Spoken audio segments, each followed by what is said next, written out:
Hi, everybody. It's Mike from Here the Watchmen. Welcome to Monday, August 17th. Great week ahead. We've got some exciting shows here on the channel. And we're going to introduce a new show this week called The Morning Recon, where I'll go over some of the highlights of what's going on in the news, mainstream and alternative. And as always with me, I can guarantee you it'll have a little bite to it. So just be on the lookout for that. Today, we have a dear friend of mine, a wonderful guest who's, man, this guy has been through the ringer serving Jesus and just doing all kinds of great stuff out there. It's none other than Mr. Josh Peck from Skywatch TV. Josh, thanks for joining us. Hey, Mike, thanks for having me on again. It's always good talking to you. And, like I've said before, I know it's kind of cliche at this point, but I think Christians can start saying this more often. Anything good you see in me, it's all Jesus. I'll take on the bad stuff. You see anything ugly or bad in me, that's me. But Well, we're but on yeah, the thank you same for having page me back. there. Yeah, exactly. Thank you for having me back on. It's great to talk to you again. No problem, no problem. Now look at everybody. I want to thank all of you who contributed. Jeannie and I here at the Watchmen started a little fundraiser for Josh and his beautiful wife Christina and their son Nathan, who had leukemia or has leukemia. And you guys really stepped up to the plate. We want to thank you for that. Josh, how's Nathan doing? He's doing really well. If people are still interested in donating, so if you've never heard the story, I'll just go real quickly through it. A little over a year ago, we found out that our son Nathan, 6 years old now, he was 5 at the time, has a rare form of T-cell leukemia, so cancer. And it totally broadsided us. And we really saw the church stepping up in ways that I kind of thought that version of Christianity was like dead in our modern age, because you don't really have a lot of opportunities to see that much anymore. Especially, and you know this, you work in full-time ministry, as do I. A lot of our interaction with Christians is online through social media, and a lot of that, at least a lot of what I see is a lot of nastiness and insulting and stuff. So through this thing with Nathan, it really did show me that there is still very much, the Holy Spirit is working through the church. And that was refreshing to see. But so a lot of people stepped up and helped us out. If people are still wanting to help, they can go to dailyrenegade.com/donate. And there, the GoFundMe that Mike and Jeannie were kind enough to set up when all this happened, that's available there. And there's also a couple different options if people would rather use PayPal or a money order or something like that. He is in remission, but he's got years of maintenance therapy ahead of him. So basically, what that is they have to keep treating it to make sure it doesn't come back. So he has years of that ahead of him, but he's doing really well. His hair has grown back, which is great, and he's starting to kind of get back to being this normal, happy, normal kid again, and so we're really glad to see that. So thank you for all of your help and everybody out there who has and continues to support us through this time. And it, like I said before, it's not about me and Christina, it's about Nathan, and you guys have really stepped up and helped him out. So I know he's going to grow up with an appreciation I don't think most people are blessed enough to be able to have. He's going to know the world really did. Well, Christianity, the body of Christ, really came together to help him out through this difficult time. So thank you so much. No, that's awesome. Praise Jesus. Folks, continue to help Josh and Christina and Nathan out. People think like, oh, well, they must have insurance or they go to the children's hospital and everything's free. No, it's not. There's sure some of the medical expenses are covered, but there's always that gap. And that's what we want all of us to be here for. But that's not really why we're here today. We are here today. This is the first show that Josh has done to talk about the new documentary that he has put together, which I have heard like amazing things about. It's called Silent Cry, and it's about the epidemic of child sex trafficking in America and what's behind that.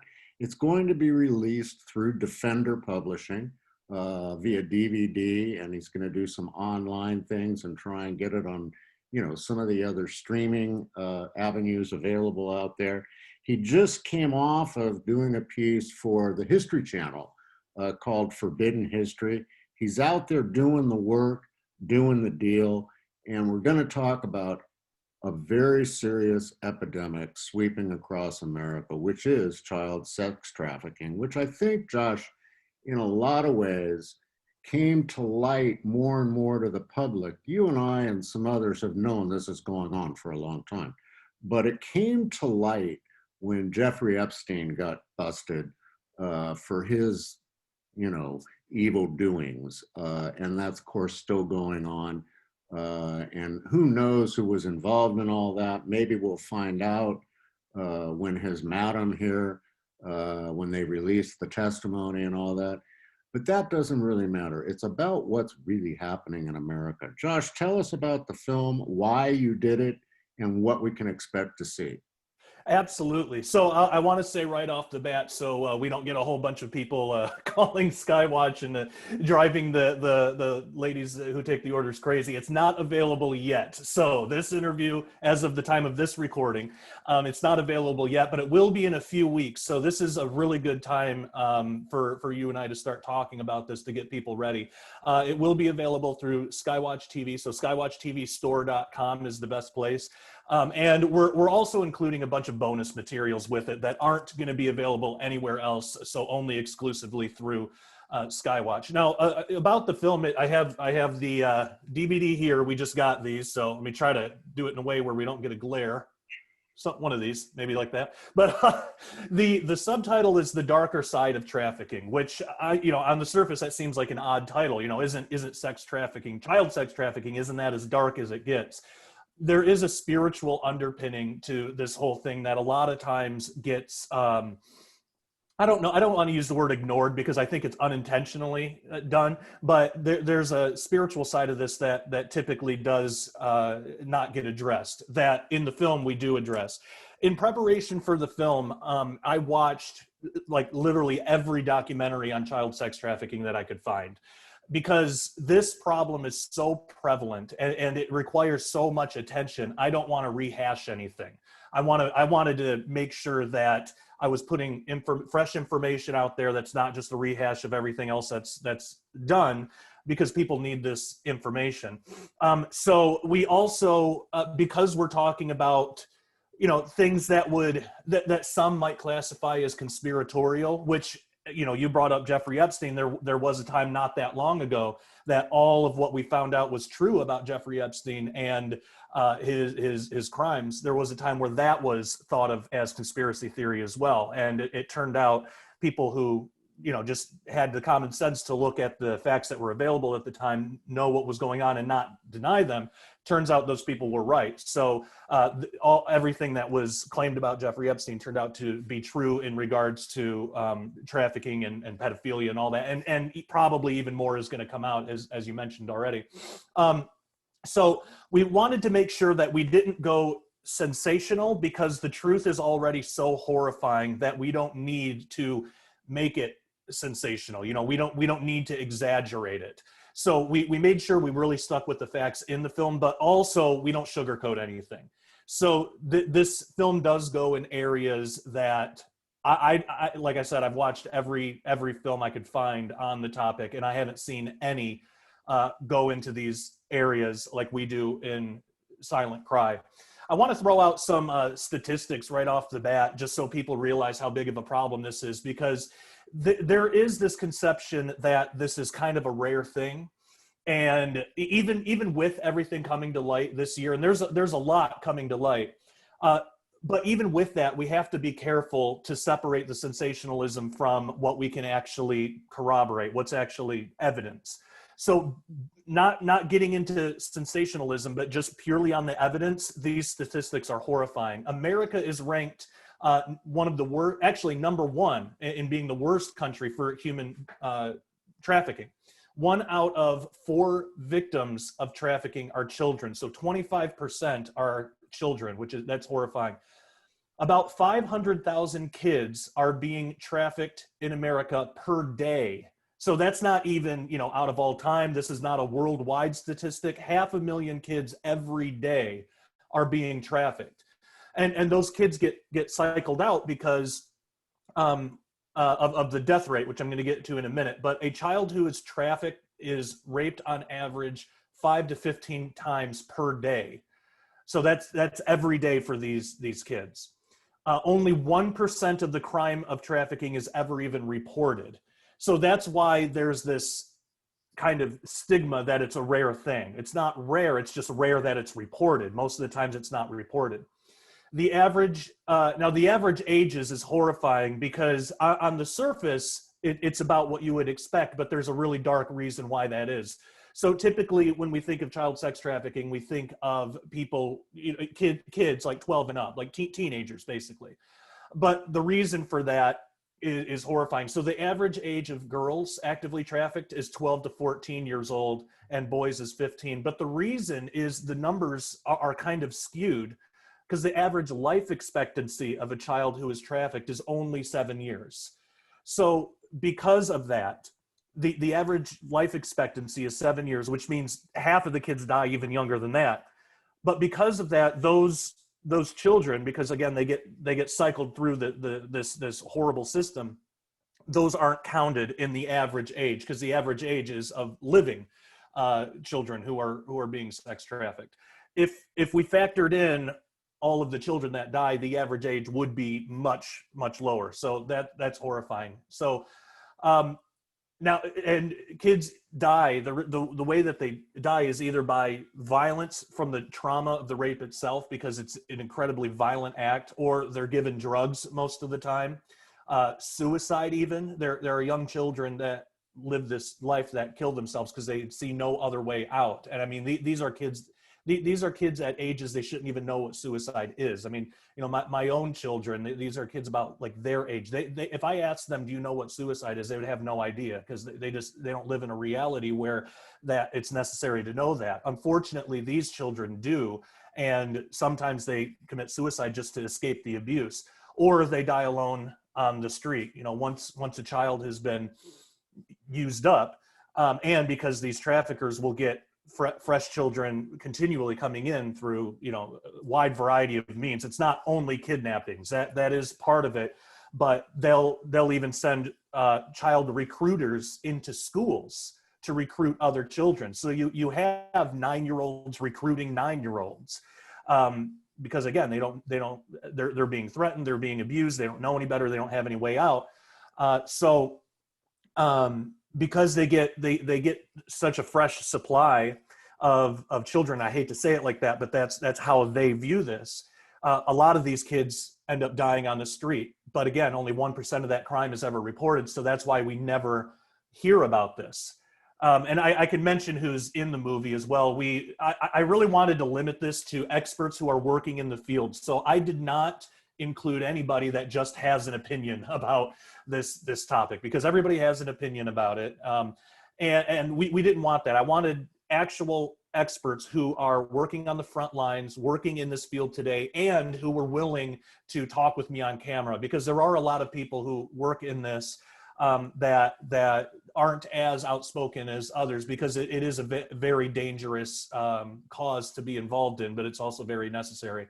So central to the film is Jaco Booyens. He was a previous guest on Skywatch TV. He directed and produced the film 8 Days, which everybody should watch that if they haven't had a chance to already.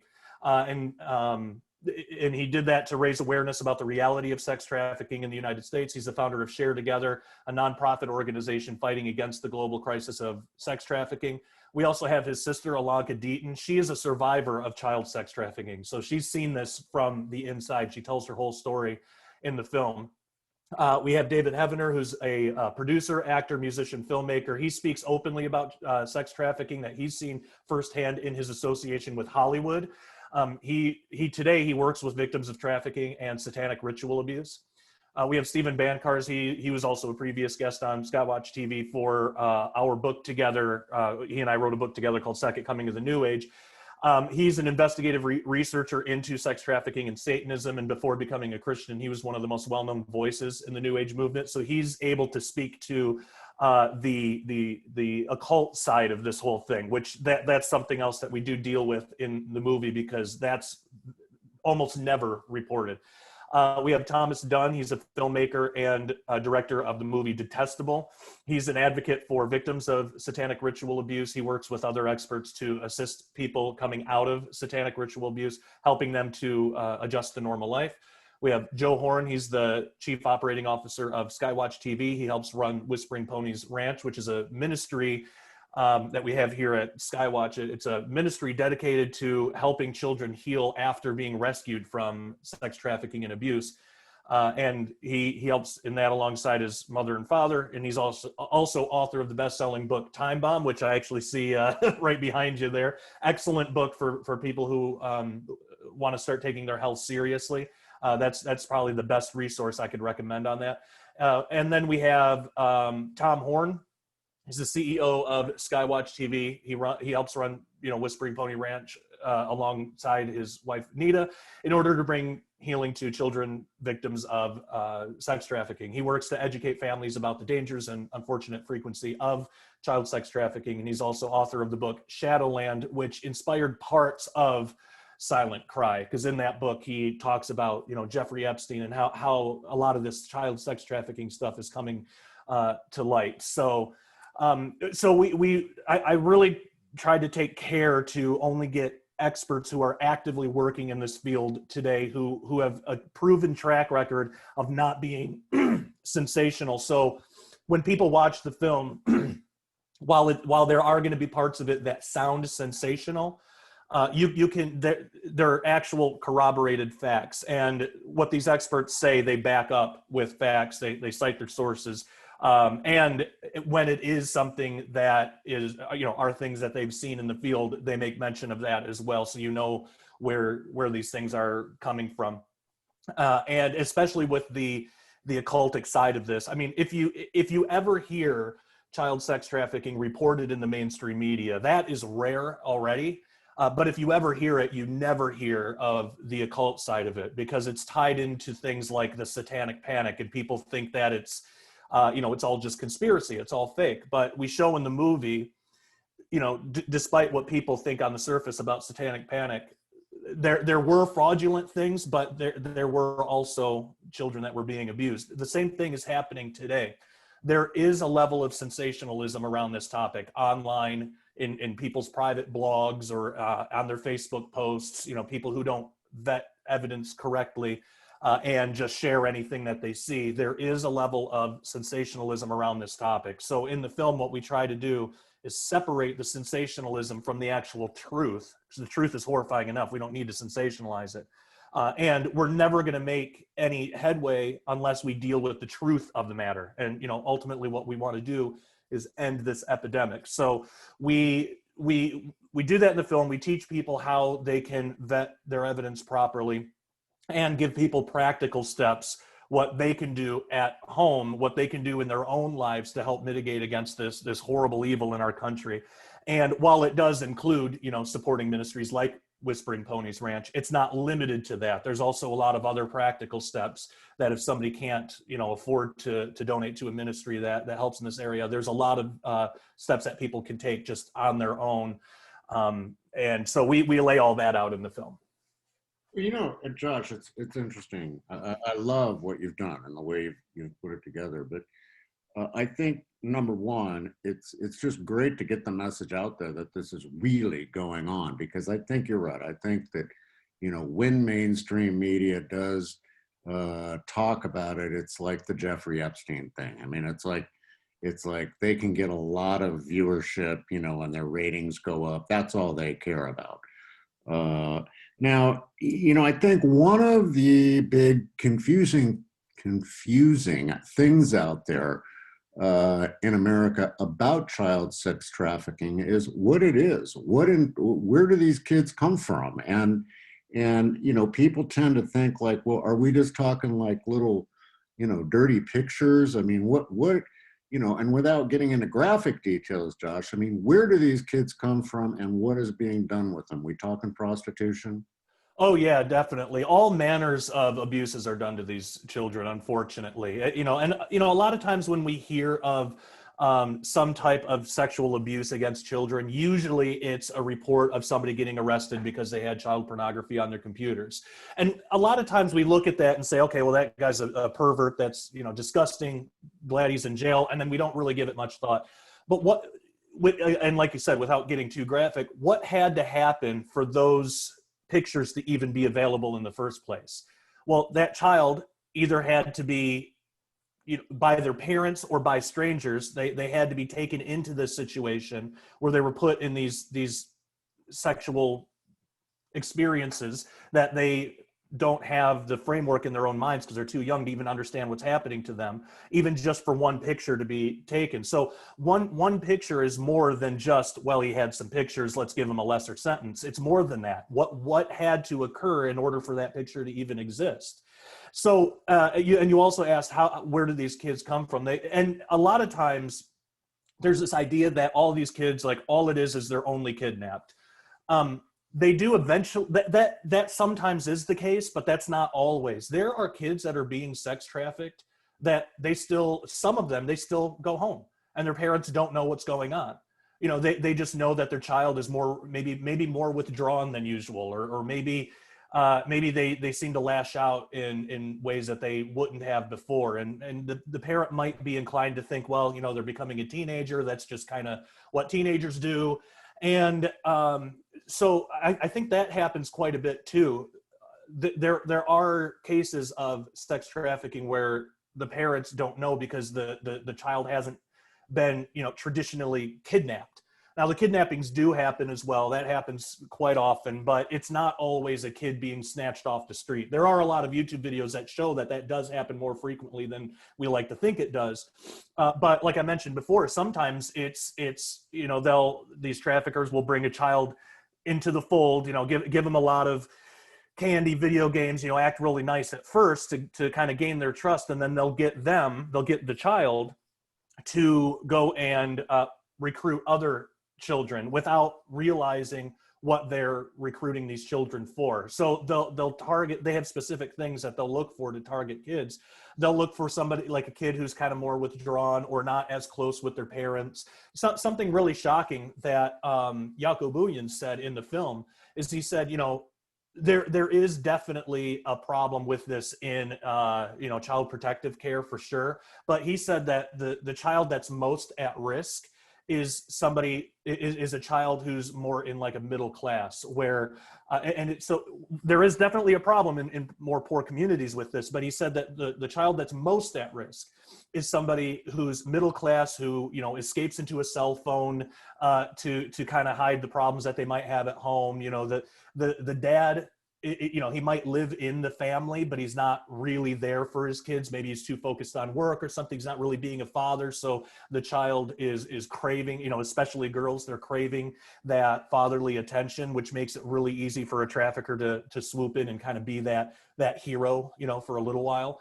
And that's the child that's most at risk. So that's most people that are going to watch this film. That's most families that are going to have access to this film. They're the ones, according to Jaco Booyan, who's the topmost expert in this whole thing. He's the only one that's on the front lines, that's actually willing to talk about these darker issues that the media has actually given attention to. Thank God.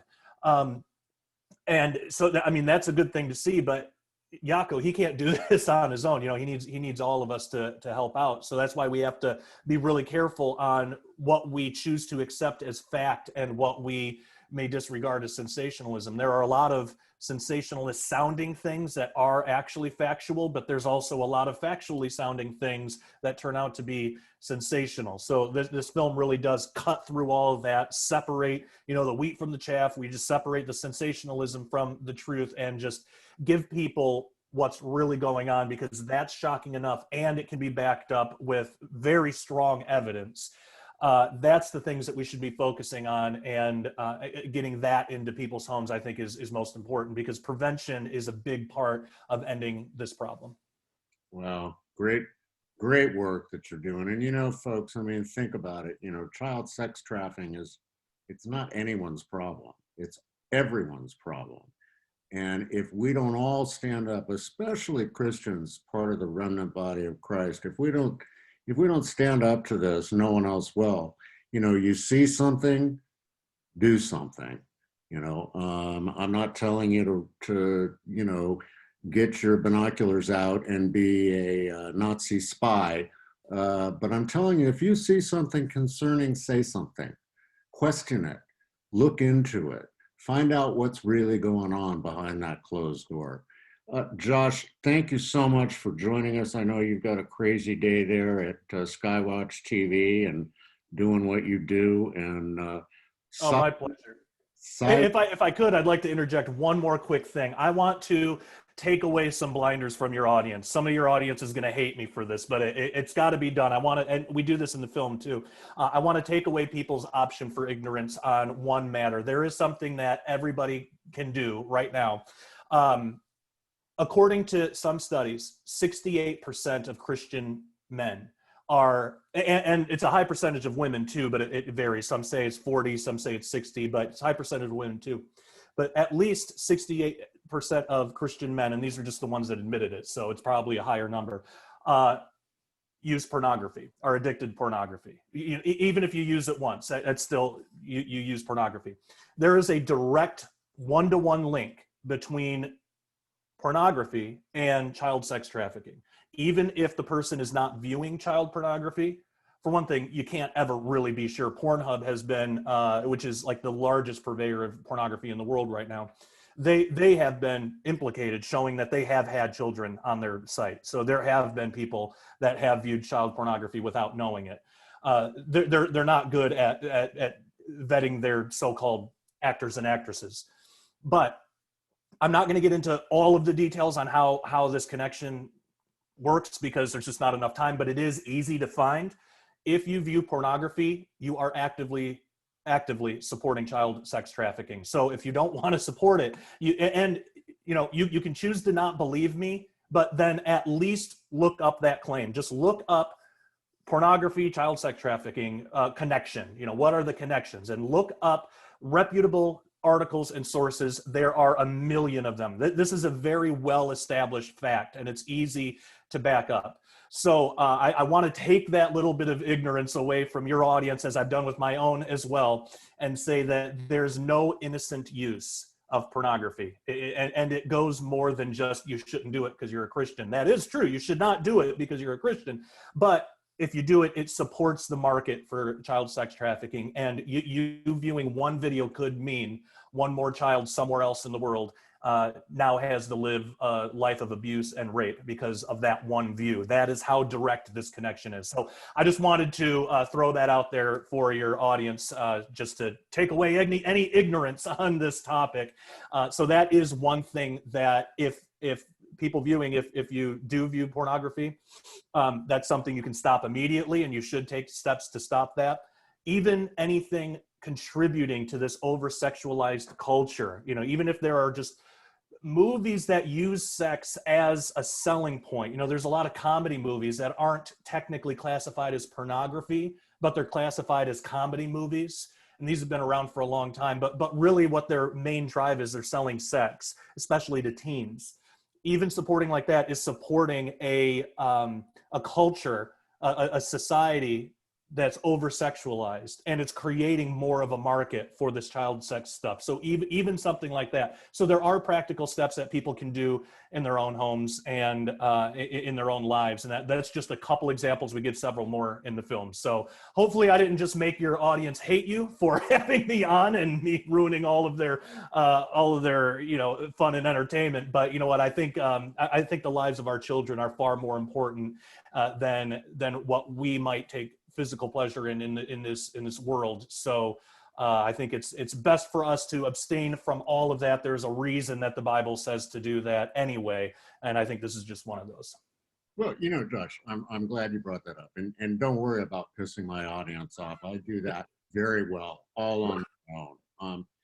But it's kind of interesting because we are flooded with pornography today. I mean, if you're on Facebook at all, you'll get a private message from somebody from Russia or something like that that says, I love you, or, click here, I want to send you photos, just don't click on that stuff. I mean, we have been inundated with this. It used to be in the 50s and 60s, and even before that, there were girly magazines, and then there was Playboy, Penthouse, and then it got brutal with Hustler, and all that. But, it wasn't available to children and young people as it is now. I mean, don't you agree that right now Yes.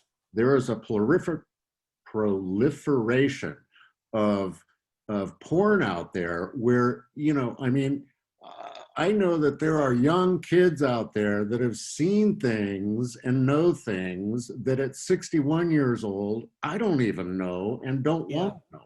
The average age of a child viewing pornography for the first time is only 9 years old.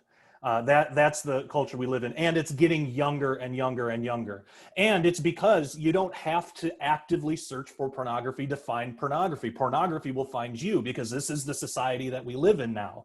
And so anytime that we do anything to indulge in that, we're feeding this pornographic monster that is taking control of our society and our children. So yeah, you're absolutely right. Kids are being exposed to this stuff, but it's not even by accident. There is a concerted effort from people in this country actively trying to, through media, through, Netflix, through, cartoons, like anything they can to inject sexual behavior, and most often just perverted sexual behavior, into these programs for our kids to get them conditioned. There is a concerted effort to normalize pedophilia.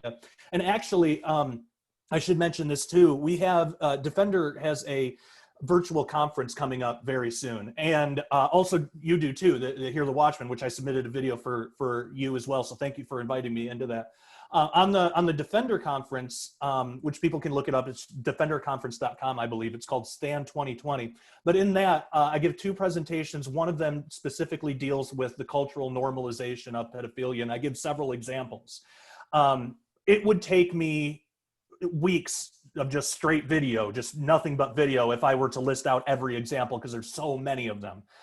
But I gave a few of the big ones to show what to look for, and to prove that there is a very conscious, intelligent effort to normalize pedophilia in our culture. And it's not just the known pedophiles that are doing it. It's not just the registered sex offenders that are doing it. There are people that are high up in media, in entertainment, and in the government, which is a big reason that we can't trust government to solve this problem. It's going to come through us. It's going to come through a cultural shift to fix this problem.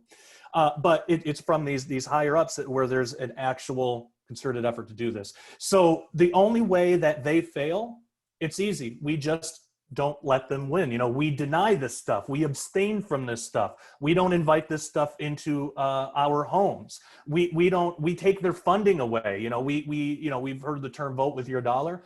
We don't get Netflix subscriptions if they're going to have basically animated child pornography on there. Instead, go to Hear the Watchmen and view a conference. Go to dailyrenegade.com and get a membership. Go to Skywatch TV and get some books and some DVDs. You're going to find things that are more wholesome there, that your whole family can enjoy together, and that you can fellowship with other believers, and through Jesus Christ, which that is most important, Jesus being central in your home.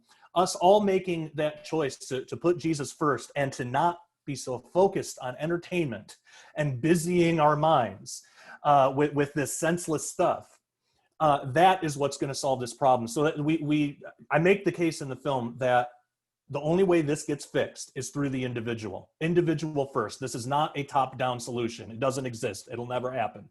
It starts in the individual, that spreads to your family, that can spread to your community, that can spread across states and countries, and that's how we change the whole world. We were talking a little bit about healthcare, and like how more people today are eating healthier. How did that start? That wasn't a top-down thing. There were people that were trying to make laws that you can't buy a 64-ounce soda or whatever, but that didn't do anything. People rebelled against that. What really did it was documentaries were being made, books were being written. The culture got more interested in healthy living. It was a cultural movement because individuals decided that they were going to take their health seriously. And now look, I mean, everybody has heard of keto, at least, not everybody's on it, but everybody's at least heard of it. Ketogenic diet. I mean, that's something that should just a fringe of people should have heard of, but everyone's heard of that. People are more aware now of what they can do to take better care of their health. And you and I, we're both products of that, because we're both products of this cultural movement.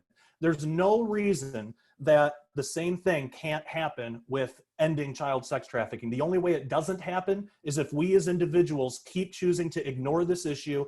We keep living in ignorance. We don't take it seriously. We keep thinking it's just conspiracy. We keep thinking it's just a rehash of satanic panic and it's not real. And we live in ignorance. That's the only way that this problem doesn't get fixed. The problem is easy to fix. It just means individuals have to take it upon themselves to make those changes in their lives. Amen, brother. Amen. That's it. All starts with you, folks. Amen. It starts with you, and it's grassroots all the way. Just get involved, stop it, shut it down. When I grew up, it used to be my parents would say, don't take a cookie from a stranger. But today, all your kids have to do is turn on their computer and they're getting those cookies you don't want them to have. That's right. So watch out, pay attention to what's going on with your kids. Josh, again, thank you for joining us here today. Thank you. The documentary, Silent Cry, folks, not available yet today. Give it a few weeks. Follow skywatchtv.com. Check their store. I'm sure Josh will be out there making announcements. Get a hold of a copy of this and see what's really going on in America. Folks, that's going to do it today for this edition, August 17th of the Watchman's Journey. Please visit our website, hearthewatchmen.com. We're in the middle of a little fundraising effort that you can help Jeannie and I to just cover our expenses here for Hear the Watchmen, not our personal expenses. We were hit hard by the COVID-19 thing because we can't put conferences on. So take a look. If it's in your heart, help us out. Visit Josh over at dailyrenegade.com, right, Josh? That's correct. dailyrenegade.com, a name that I would have loved to have stolen, but he took it first. And just get involved with what's going on. Get involved with the solution. The solution is always in Jesus, and it's in your own actions and being accountable. Josh, one more time, thank you so much. Thank you. I really appreciate you taking the time to have me on, and I look forward to speaking with you again. Perfect. All right, folks, have a great day. We'll see you tomorrow here on the Watchman's Report. I think tomorrow we have Pastor Mike Spalding who'll be talking to us about some solutions. So join us again then, and we'll see you next time here on the Watchman's Report.